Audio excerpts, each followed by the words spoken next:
तो जहानाबाद में जैसे जैसे चुनाव की तारीख नजदीक आ रही है, वैसे वैसे राजनीतिक तापमान बढ़ता जा रहा है। इस चुनावी सरगर्मी के बीच भूमिहारों के कदावर नेता माने जाने वाले केंद्रीय मंत्री ललन सिंह आज बुधवार को जहानाबाद पहुंचे और अपने उम्मीदवार के पक्ष में लोगों से वोट करने की अपील की। उन्होंने जहानाबाद के राजा बाजार के इलाके में चुनावी सभा को संबोधित किया और लोगों को 2005 के पहले का जंगल राज याद कराते हुए एनडीए प्रत्याशी के पक्ष में मतदान करने की अपील की। इस दौरान उन्होंने राहुल गांधी के साथ साथ तेजस्वी यादव पर जोरदार हमला बोलते हुए कहा है कि राहुल गांधी गलत आलाप कर रहे हैं। पहले यही राहुल गांधी संविधान की किताब लेकर घूमते थे, लेकिन अभी संविधान के विपरीत बात बोल रहे हैं। उन्होंने एसआईआर के मुद्दे पर कहा है कि चुनाव आयोग संवैधानिक संस्था है, इसलिए मतदाता पुनरीक्षण किया जा रहा है।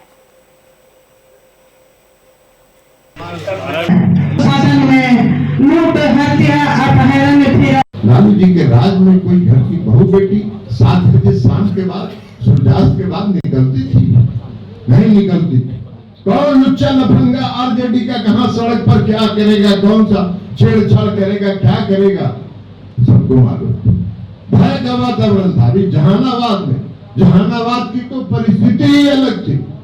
जहानाबाद में जो आज राजा बाजार और गांधी मैदान बसा है, कहां से बसा?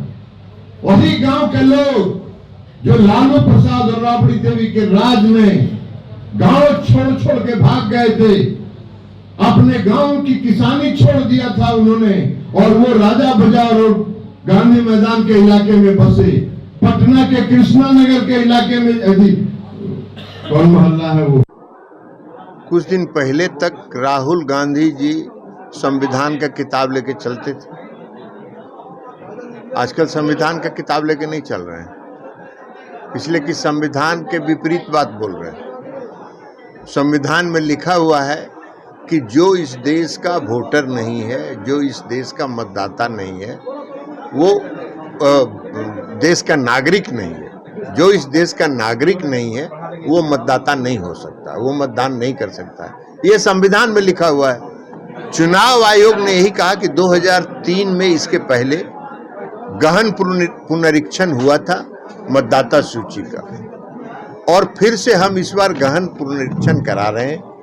जिन लोगों का नाम मतदाता सूची में दर्ज हुआ है, वो 11 विकल्प चुनाव आयोग ने दिया कि उस 11 विकल्प के आधार पर आप यह साबित करिए कि आप इस देश के नागरिक हैं।